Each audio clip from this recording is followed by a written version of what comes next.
자리에 앉으세요. 우리가 기본적으로 사람은 업장이 두텁다라는 것이 무엇을 보고 업장이 두텁다냐면 사람은 나밖에 몰라요. 배가 고픈 것도 내가 배가 고프고 배가 고파서 먹으면 내가 배부른 거고 몸이 아프면 내가 아픈 거고 몸이 건강하면 내가 건강한 거고 그래서 나만 느끼고 다른 사람들은 느껴지지가 잘 않아요. 저 사람이 아픈지 기분이 좋은지 기분이 나쁜지 그러다 보니까 내가 스스로 마음을 써서 타인을 생각지 않으면 그러면 서로 격차가 생길 수밖에 없죠. 자기 입장에서만 생각하니까. 그래서 갈등이 생기고 불화가 생기고 괴로움이 생기고 하는 것도 그래서 그렇습니다. 그러려면 나밖에 모르는 것에서 좀 의식을 확장하려면 배우지 않으면 누가 일깨워주지 않으면 스스로 알아가긴 어려워요. 그래서 배우는 건 반드시 필요합니다. 특히 많이 배워야 될 게 아이면 나이든 어른들의 사고를 알아야 되고 나이든 청장년들은 어린 아이의 사고를 알아야 되죠. 자기가 어린 시절을 분명히 지나왔음에도 불구하고 나이가 40이 되고 50이 되고 그러면 아이들의 생각을 이해를 못하고 아이적 생각을 못하고 왜 저럴까 그러고 또 40대 50대는 또 나이가 70이 되고 80이 된 사람들의 생각을 배우지 않으면 역시 마찬가지로 저 노인네들 저거 뭐 하는 거야 이러면서 노인네들이라고 폄하하고 이렇게 좋지 않게 생각을 하고 그렇습니다. 역시 노인들도 어린 아이들을 알아야 되겠죠. 그리고 이성 간의 갈등도 심각하거든요. 남자는 여자의 마음을 이해하고 공부를 해야 되고 여자는 남자의 마음을 이해하고 공부를 해야 된다는 거죠. 공부라는 거는 책을 읽거나 강의를 듣는 것이 필수 없고 또 스스로도 책을 읽거나 강의를 듣고 스스로 새겨보고 평상시에 생각을 하고 봐야 되는 거죠. 그런 의미에서 아침마다 이렇게 여러분들한테 강의해 주는 거는 기도 아닌 것이 아니다. 기도도 이것보다 훌륭한 기도도 없다 생각을 합니다. 오늘은 경허스님, 그 유명한 경허스님에 대해서 한번 알아볼게요. 경허스님 언제적 스님일까? 정확한 출생 연도가 1849년도에서 태어나서 1912년도에 열반에 드셨어요. 완전히 조선 후기 또 대한제국 또 일제 초기 이때를 거치는 우리 대한민국 역사상 가장 치욕의 역사를 겪기도 했고 가장 한많은 시절을 겪은 그런 세대라고 합니다. 또 우리 불교적으로 보면 이 조선 후기가 되면 거의 불교라고 할 만큼 이런 것이 없이 거의 사라져가는 위기에 처했어요. 물론 이제 스님들은 분명히 존재했고 또 절에 다니는 불자도 있었어요. 그러나 이게 이렇게 절은 너무 가난하고 또 절에 다니는 불자들도 국가가 가난하니까 절에 다니는 불자들도 매우 가난해서 절에서 뭔가를 할 수 있는 역할이 잘 없습니다. 우리 국내 역사 이때 조선 후기의 역사를 보면 참 나라가 이 모양 이 꼴이었는데 스님들은 도대체 뭐 했나? 제가 이렇게 출가자 입장에서 우리 스님들이 조선 후기에 아무 역할을 하지 못한 것이 참 한스럽고 그래요. 반면에 이제 기독교나 천주교에서는 많은 역할들을 했어요. 그 조선 후기라 하더라도 일찍부터 선교사들이 활동을 했고 그 선교사들이 많은 교육 시설을 설립을 하고 또 병원이나 이런 것들을 열어서 민중들에게 어떤 새로운 길을 제시를 많이 해서 그 당시에 이제 이렇게 기독교나 천주교로 귀의하는 사람들이 엄청나게 많이 늘었어요.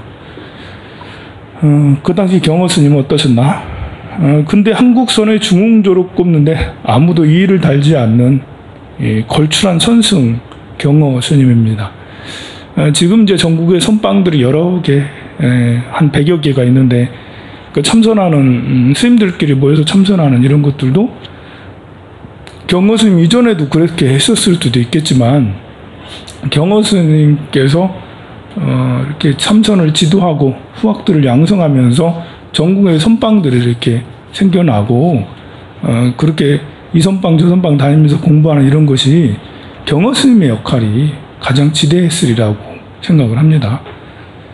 그러니까 한국 불교의 지금 이제 선종으로서 대한불교족의 종은 선종이다라고 자신 있게 이야기하는 것이 경호 스님이 이렇게 깨달음을 얻고 후학을 지도를 했기 때문에 한국 불교가 선종이지, 경호 스님이 없었다면 간판만 선종이고 선사는 하나도 없고 그랬을 수 있었습니다. 근데 그렇지만 이 경호 스님이 남긴 오점이라고 해야 되나? 경호 스님이 참 파격적인 행동은 지금으로서도 받아들일 수 없는 행동들이 많아요. 거침없었어요. 또 이렇게 절의 불교가 아닌 사람들도 경호 스님의 행적은 한두 번씩은 다 이야기를 듣습니다. 경호 스님이 50세 때 제자인 망공 스님과 함께 어느 절에 머물 때 있었던 일이에요. 밖에서 경호 스님께서 있는 조실 스님 방문을 두드리는 소리가 들었는데 문을 여니까 젊은 여자였어요. 문둥병 환자였습니다. 엉거주춤하고 이렇게 있는 것을 본 경호 스님은 여인을 보면서 이리 들어오느라 라고 해가지고 들어오게 했어요. 쭈뼛쭈뼛 이렇게 들어가자 경호 스님은 여인의 등을 이렇게 쓰다듬으면서 네가 이 세상에 나와 여자로서 누려야 할 재미를 도무지 맛보지 못했구나 이렇게 하고, 그날부터 경호 스님은 여자를 데리고 방에서 같이 동거를 했대요. 이해할 수 없는 행동이죠. 그 당시만 해도 대처승이 없었던 시기니까 스님과 이렇게 여성이, 젊은 여성이 그것도 같이 방을 쓴다라는 것은 있을 수 없는 일이었죠. 지금도 역시 마찬가지고. 근데 문둥병 환자인데 어쨌든 뭐 그렇게 계속 하시되 전혀 눈치를 전혀 보시지 않으시고 평상시랑 똑같이 행동을 하셨다는 거예요. 근데 이제 주변의 사람들이 빗발치게 항의를 했을 거 아니에요. 그러다 스님도 더 이상 망공 스님도 더 이상 지켜볼 수 없어서 스님 제발 좀 통촉하여 주옵소서 이렇게 하니 이렇게 말씀드렸다라고 그래요. 스님의 높으신 무예의 힘, 걸림없는 무예입니다. 걸림없는 힘을 저희들은 이제 깨달았습니다. 하지만 이제 더 이상 그대로 볼 수가 없으니 여인을 절문 밖으로 내보내시기 바랍니다라고 건의를 했더니 망공 스님, 경호 스님은 웃으면서 허허 한번 웃으면서 월면이 자네도 걸리는 경계가 많구먼. 월면이라는 게 망공 스님이에요. 아무 일 없었다는 듯이 여인을 돌려보냈다라고 그럽니다. 이런 이야기는 해인사에 와서도 비슷한 얘기가 있어요. 해인사에 이렇게 대장경 옆에 조사전이 있는데 거기에 계실 적에 여인하고 거기도 문둥병이란 것 같았는데 한동안 같이 지내가지고 이렇게 스님들이 불만이 엄청 많았는데 그러다 내보냈다라고 그런 말도 있고 그렇습니다. 또 이런 일도 있었다고 그래요. 경호 스님께서 충청도의 연암산에 지장암에 한 해 겨울을 보내게 됐는데요. 이 허술한 남자가 이렇게 추위에 떨고 막 그러는데 이 문풍지가 다 떨어지고 그랬잖아요. 그리고 뭐 바닥이나 이런 데가 이제 하도 가난하니까 제대로 안 돼 있었어요. 그런데 경호 스님이 절에 책이 많이 있잖아. 경전이. 그걸 뜯어가지고 경전을 뜯어가지고 물에다 바르고 바닥에다 바르고 그렇게 하셨대요. 장판에다도 이렇게 장판으로 쓰고 그 제자가 찾아와가지고는 깜짝 놀라면서 아니 스님 경전을 어떻게 도배와 장판을 하십니까? 했더니 경허 스님은 태연하게도 자네들도 이러한 경계에 이르면 이렇게 해보게나 또 이렇게 또 하셨다고 그럽니다. 아니 정말 경전 해서는 안 되잖아. 경전을 어떻게 경전 또 비싸기도 하잖아. 정말 비싼 모품지에 비싼 장판에 와 참 여기는 그렇게 표현했어요. 득어 하면 망전하는 경계를 경허 스님께서 보여줬다. 여기 득어라는 것은 고기를 잡으면 그물을 이제 필요 없잖아요. 망전 그물을 잊어버리는 이것이 득어하면 망전이란 말입니다. 경허 스님 이 밖에도 정처사라는 사람이 맡긴 딸과 천장하면서 함께 지내는데요. 마을 사람들이 소문을 듣고 암제에 찾아와서 방에 구들장을 파고 절에 불을 지르겠다며 펄펄 난리가 나게 됩니다. 그런 일도 있었고 또 알몸으로 모친이 품 안에 뛰어들어 놀라게 하는 이런 일도 있었다라고 그래요. 왜 그랬는지. 또 단청불살하자며 주막에 들어가 술을 마시거나 고기를 먹는 이런 일도 있었다라고 그래요. 그러니까 얼굴이 벌거운 것이 단청불사다라는 것이 이때 이제 경허 스님 그 전부터 있었는지 모르겠지만 경허 스님이 많이 쓰시던 말씀입니다.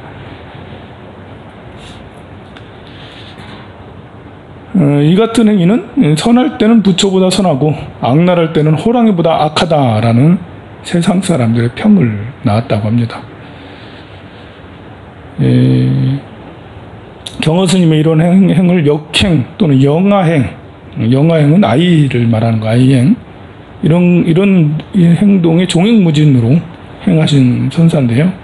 참 이런 것을 우리가 옳다 그러다 잘했다 잘못했다 말하기가 참 애매하죠. 이렇게 부처님 불도로 보면 이렇게 하면 안 되는 거죠. 우리 불가에는 이계위사 계율을 스승으로 삼으라고 계율을 굉장히 중시 여기고 무엇보다도 자종금신 지불신에서 계를 지키지 않으면 몸을 버리겠다라는 목숨보다 더 중요한 게 여기는 것을 계로 삼아야 되는 게 승가의 규칙이고 우리 스님들이 존재하는 이유증이거든요. 이렇게 스님들은 보름에 한 번씩 포사를 해서 계율을 암송하고 계율을 목숨처럼 중요하게 여겨야 되는데 조선 후기가 되면서 뭐 이렇게 불법이 거의 뭐 없어지고 또 그러는 와중에 경허 스님이 이렇게 도가 높은 스님이 이렇게 하셔서 그 이후에 좀 막대한 계율에 대한 그 막대한 그 영향이 폐해가 생기게 돼요. 저도 이렇게 출가해서 계율을 많이 여겼지만 한편으로 우리 불교가 만약에 계행을 굉장히 중요시 여기는 불교라면 그럼 나도 계행을 지키면서 살았을 텐데 하면서 이런 아쉬움도 있어요. 경허의 제자, 경허 스님의 제자의 하남 스님, 방하남 스님이죠. 월정사의 방하남 스님은 경허 스님의 행장을 쓰면서 이러한 점을 염려해 지금 말한 제가 말씀드린 이런 걸 염려해서 후대의 학인들이 스님의 법화를 배우면 옳으나 스님의 행리를 배우는 것은 불가하다. 안 된다. 방하남 스님은 정말 계율을 철저히 지키신 스님입니다. 그렇게 못을 박으면서 법을 간택하는 눈을 갖추지 못하고 그 행리에 걸림없는 것만 본 자들을 꾸짖었습니다. 자, 이 경허 스님께서 어떤 이제 이런 무예행을 하기 전에는 어떠셨는지 한번 살펴보겠습니다. 경허 스님은 14살에 절에 들어와요. 10살쯤에 오는가 보네. 출가 후 경허는 청계사 개허 스님에게 거기서 물 깃고 난무하면서 5년을 본 행자 생활을 했다라는 거죠. 저 경기도 청계산에 청계사라고 있어요. 그걸로 출가하신 거예요. 지금도 절이 되게 좋아요, 그 절이. 14세가 되던 해 그 절에 머물게 된 한 선비로부터 한학과 기초적인 불교 경론을 익혔어요. 옛날에는 절에 선비들이 와가지고 스님들을 시자로 삼아가지고 스님들을 머슴무 삼아가지고 밥 해내라, 뭐 술 받아와라, 기생 데리고 와가지고 절에 계곡에서 놀면서 기생들하고 스님들이 선비들을 시다바리 옆으로 해가지고, 그래서 기생오랍이라는 말을 들었거든요, 스님들이. 기생오랍이라는 말이 절에서 나온 말. 스님을 그렇게 하다 보니까 기생하고 스님하고 친하게 지내잖아. 그래가지고 이제 본래 기둥서방도 기생오랍이라 하지만 그 조선 후기에 이런 일들이 아주 잦아가지고, 그런 이제 선비들 중에는 망나니 선비도 있지만 그래도 절에 휴양차 와서 있었던 선비도 있었을 거 아닙니까? 그런 선비가 이 똘망똘망하니까 경어 스님을 가리킨 거예요. 그 경어 스님 가리키니까 재밌거든. 다 외우니까 뭐든지 가르쳐주면 그 즉시 다 외웠고, 그래가지고 머리가 정말 비상하다면서 참으로 비상한 아이로구나. 천리를 달리는 말이라도 백락을 만나지 못하면 피곤하게 소금짐이나 끈다고 했다. 뒷날 반드시 큰 그릇이 되어 모든 사람을 제도하리라 라고 그래 선비가 가르치면서도 놀라워했습니다. 여기서 이제 백락을 만나지 못하면, 이런 말은 백락은 이제 감정가를 말하는 거예요. 옛날 춘추 전국시 때 훌륭한 감정가를 만나지 못하면 명마도 그냥 소금찜이나 나름 이거밖에 되지 않잖아요. 경어 스님도 이 선비가 아니었으면 그야말로 그냥 촌부로 그냥 스님은 스님인데 그냥 평범한 스님이었을 텐데, 이때 교육을 잘 받아가지고 그 이후에 경어 스님의 총명함을 안 이제 개허 스님, 은사 스님은 동학사의 만화보선 스님한테 스님을 보내요. 만화보선 스님은 당대 유명한 대강백입니다. 보내서 본격적으로 불교 경론을 배우게 됩니다. 그래서 이제 팔만대장경을 다 익히고, 또 신전 유서 사서삼경도 익히고, 노장사상까지, 도교의 사상까지도 섭렵을 하게 됩니다. 아주 빨리 익혔는지 23살 때 대중들의 요청으로 동학사의 강사가 돼요. 23살 때부터 이제 강의를 하기 시작하는 거예요. 그러자 사방에서 여러 스님들이 몰려와 강의를 들었다고 합니다. 강사로 이름을 떨치던 31살, 그러니까 31살까지 정말 대단한 강사였어요. 훌륭한 그 대학자라고 할 수가 있겠죠. 학자였는데 31살의 운명이 바뀌었어. 뭐냐면 안타깝게도 은사 스님이 속퇴를 하셨어요. 개허 스님이 속퇴를 하셔가지고 31살 때 속퇴한 옛 스승을 가서 인사라도 해야겠다 해가지고 한양으로 가던 중 폭풍우를 만났어요. 비가 밤새 오니까 어디서 잠을 자야 되는데 어디를 가도 집집마다 스님들을 다 내쫓고, 또 경허 스님이요 생긴 게 대장부처럼 생겼어요. 장군처럼 생겼어요. 사진 같은 거 보면 키도 크고 얼굴 생김새가 산적처럼 생겼어요. 되게 손이 굵고, 그냥 산에서 마주치면 무섭지 않겠어요? 승복 입었으니까 다행이지. 승복 안 입고 속세복 입었으면 정말 산적 나타났다 할 정도로. 또 옛날에는 스님들이 지금처럼 이렇게 삭발을 늘 잘 깨끗하게 하고 다니는 게 아니었거든요. 삭도로 이렇게 자르고 해야 되니까 힘들잖아요. 그러니까 좀 머리를 좀 약간 기르고도 다닌 경우가 옛날에 많으니까요. 내라도 우리 집에 들이지 않겠다. 무서워가지고. 그러니까 다 내쫓고 그랬습니다. 근데 그 이유가 이제 당시 전염병이 그 지역에 전염병이 휩쓸고 있어서 그랬답니다. 할 수 없이 마을 밖에 큰 나무 밑에서 밤새도록 죽음의 공포 속에 시달리다가 참 그 스님으로서 좀 자존심이 상하죠. 이 밤새 공포 무서워가지고 춥고 배고프고 무서워가지고 벌벌벌 떨고 있으면, 야, 내가 이렇게 그래도 대단한 강백인데 내가 불도를 공부한 지 지금 15년, 20년이 다 돼가는데 이 수행한다고 했는데 이게 뭐냐 도대체 여기서 벌벌 떨고 있다니 이런 생각이 든 거예요. 그래서 이제 스스로 이제 열받은 거죠. 이제 이거밖에 안 되는구나. 이것에 이런 거 가지고 무서워하네. 라면서 스스로 열받아 가지고 금생에 차라리 바보가 될지언정 문자에 구속되지 않고 깨달음을 찾아 삼계를 꼭 벗어나리라. 이때 큰 발심을 하는 거예요. 자기 자신에게 열받은 거야. 이제 많은 사람들은 자기 자신에게 실망을 하는데 그럴 때 어떤 사람은 좌절하고 그러죠. 우울해하고 이거밖에 안 되나면서 그냥 무릎 푹 꿇고 엉엉 울기 마련이고 다시 일어설 때까지 한참 걸리는데 이 스님은 이제 그게 아니죠. 내가 이거밖에 안 됐다니 라면서 열불능 분심을 대분심이 일어난 거죠. 그래서 다시는 문자 보나 봐라.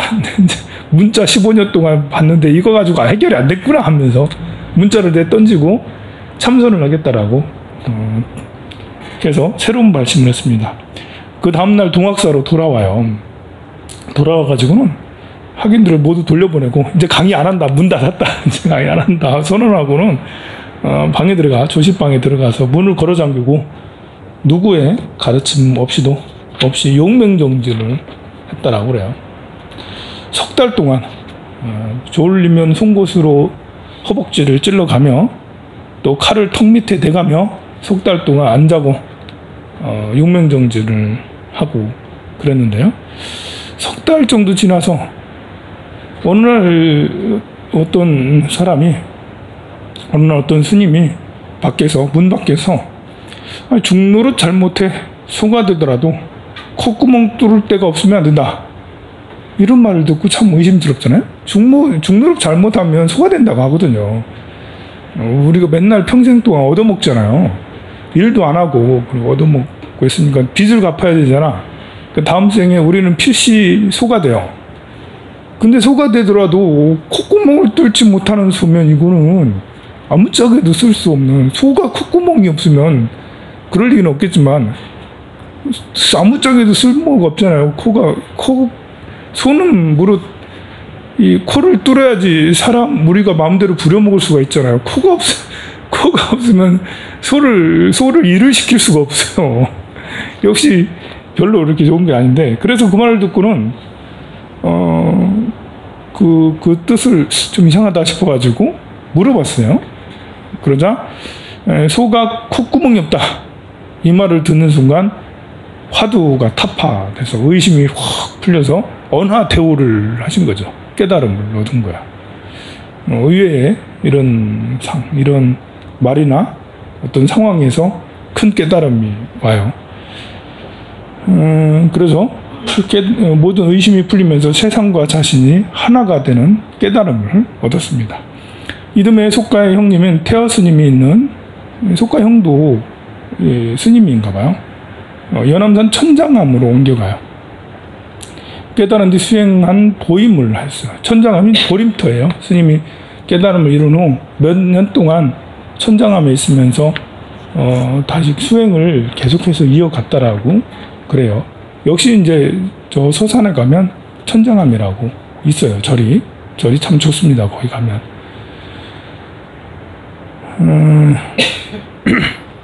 거기서 32살 때 천장암에서 설법을 시작하면서 자신의 법통에 대해서 법을 이제 청어, 휴정, 서산대사와 그리고 환성 지한 스님의 법맥을 잇는 용암 스님의 법통이었다라고 이렇게 이야기를 합니다.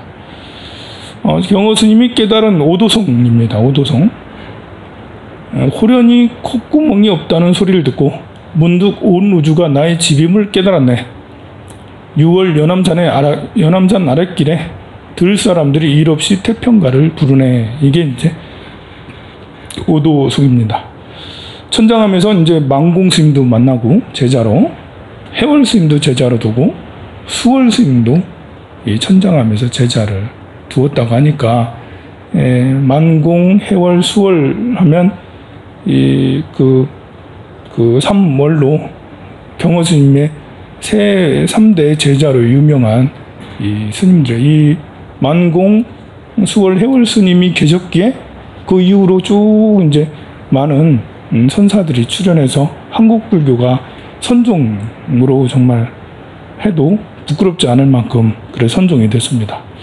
공부를 마친 후에 6년간 보임을 한 다음에 옥과 탈바가지 주장자 등을 모두 불태운 뒤 이때부터 무예행을 한 거예요. 이게 이제 30대 후반부터 무예행을, 걸림없는 행을, 왜 그랬는지 미친 사람처럼 그렇게 무예행을 했어요. 그렇다고 해서 뭐 이렇게 수행을 또 게을리 하지는 않았고요. 무예행을 하긴 했지만 전국에 다니면서 제자들을 많이 키우고 선사로서 지도를 많이 했어요. 충청도 개심사와 영주 부속수사를 비롯한 전국 사찰을 돌며 후학지도와 교화 활동을 통해 선풍을 크게 펼쳤어요. 그러니까 이쪽 경상도 지역에서도 와서 해인사에서도 많이 머무르셨고, 또 법무사에서도 머무르시면서 참선을 지도를 하고, 그러니까 스님께서 선사 스님이 계시니까 스님들이 모여서 선방을 만드는 거예요. 그래서 참선을 하는 거죠. 해인사에서도 그렇게 참선을 하게 된 거고요. 또 우리 수도암에도 한철 동안 머무르셨다라고 그래요. 그러니까 이제 해인사하고 수도암은 걸어서 옛날에 4시간이면 갈 수 있었던 곳이었거든요. 그래서 수도암에 그 정각이라고 조그만 암자가 있는데, 거기서 이제 하남 스님도, 방한남 스님도 거기서 같이 경허 스님 모시고 있었다라고 그렇게 하죠. 천장암 시절에 탁발을 나갔다가 돌아오는 길에 제자 만공이 동냥한 쌀자루를 이렇게 탁발을 하면 쌀자루가 무겁잖아요. 얼마나 무겁겠어요. 아무리 젊어도 막 무겁다고 투덜투덜하고, 그러니까 그 길에 이제 그 투덜투덜하고 있는 차에 물동이를 인 아가씨가 지나가고 있었어요. 경허 스님이 아가씨한테 다가가서 뽀뽀를 한 거예요. 물동이고 있는데 가가지고 뽀뽀를 하니까 이 아가씨가 깜짝 놀라가지고, 요즘 같으면 성추행이지. 깜짝 놀라가지고 물동이 깨뜨리고 집으로 도망갔어요. 그 도망가서 난리가 나지 않았겠어요. 그래 동네 사람들이 몽둥이를 들고 몽둥이 들고 다 쫓아왔어요. 경허 스님하고 만공 스님이 정말 이제 쇠 빠지게 도망갔습니다. 다 도망가자 이제 그 안 따라올 거 아니에요. 도망가서 경허 스님이 만공 스님한테 아직도 이 쌀자루가 무겁느냐 했더니 아니요 하면서 막 도망칠 때는 못 모르고 그냥 도망친 거예요. 그래서 그거를, 그 이치를 알려준 그런 일화입니다. 근데 그 이치를 너무 그렇게 알려주시면 좀 그렇잖아요. 하여간에 선사 스님들은 알 수가 없어요. 하여간에 이런 이야기들, 뭐 수덕사 마곡사를 다니면서 정말 수많은 기행들, 일화를, 전설을 남기고 하셨던 경허 스님은 그 경허 스님의 저술도 있어요. 이렇게 참선곡 같은 경우 굉장히 좋아서, 우리 불교 성전에도 아마 참선곡이 있을 거예요. 나중에 한번 같이 독송을 해볼게요. 우리 중로로 잘하는 법, 스님이라면 이렇게 해야 되고 참선을 하려면 이래야 된다라는 그런 가르침도 있습니다. 그러다가 56세 때가 되던 때 오대산과 금강산을 거쳐 안변 소강사로 갔어요. 안변은 이제 북한이거든요. 거기서 오백난 개분불사의 증사로 참가한 것을 마지막으로 절을 떠나게 돼요. 결국은 이제 이게 이제 계율을 계속해서 잘 지켰으면 정말 훌륭한 스님으로 말년에도 이제 절에서 열반에 드셨을 텐데, 이렇게 계속 여성들하고 추문들이 계속 돌고 그래서 그런지 스님이 나중에는 속퇴 아닌 속퇴를 하게 돼요. 자취를 감췄어요. 10년 동안 어디 계신지 알 수가 없었어요. 10년이 지난 뒤에 그 제자 수월 스님이 경허 스님을 모시고 있었는가 봐요. 머리를 기르고 선비 차림을 한 채 갑산 강계 등지에서, 이북이죠, 강계 등지에서 서당 훈장을 하며 지내다가 1912년 갑산 옹이방 도하오동에서 입적을 했다라는 내용의 편지가 배달이 됩니다. 지금 수독사 정예선원, 지금 설정스님 지금 어제 산으로 돌아가시겠다라고 인터뷰를 했는데, 수독사 방장 스님이었고, 수독사 위에 정예선원이 있는데 거기에 방장 스님으로 계속 수십 년을 있었거든요. 근데 지금 말한 이 편지가 정예선원으로 수독사로 보내줘 왔어요. 그래서 이제 그 망공 스님하고 해월 스님이 직접 가서 관계 지역에 가가지고 확인을 했다 합니다. 시신을 확인하고 답의까지 해드렸다라고 그래요. 이제 시신 1년 뒤에 갔다고 그러니까 시신인지 아닌지는 담뱃대하고 쌈지 이런 것들을 보고는 이게 스님이구나 그랬다라고 그럽니다. 이런 거 보면 좀 아쉽긴 합니다. 나중에 이렇게. 근데 또 시대적으로 보면 스님의 일생으로 보면 우리 스님이 스님으로 계셔서 큰 스님이었으면 좋았을 텐데 나중에는 속세 복을 입고 그냥 마을에 훈장 생활을 했다라는 게 좀 가슴 아픈 일인데, 또 시대를 보면 그게 1900년대 초거든요. 우리나라가 이제 이렇게 을사보조약을 하고 한일합방을 하던 그런 시기가 바로 관계 지역에서 훈장하던 그런 시기였어요. 또 그런 거 국가적인 이런 것들을 생각하면 국가적인 이런 것들 때문에 더 그랬나 하는 생각도 들고, 또 개인의 스님의 그런 깨달음의 경지는 높지만 또 계행을 또 이렇게 소중하게 하지 않은 이런 것이 그러지 않았나 그런 아쉬움도 있습니다.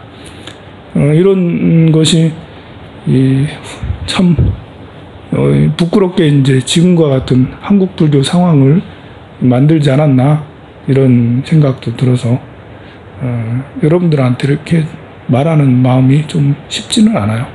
마치도록 하겠습니다. 성불하십시오.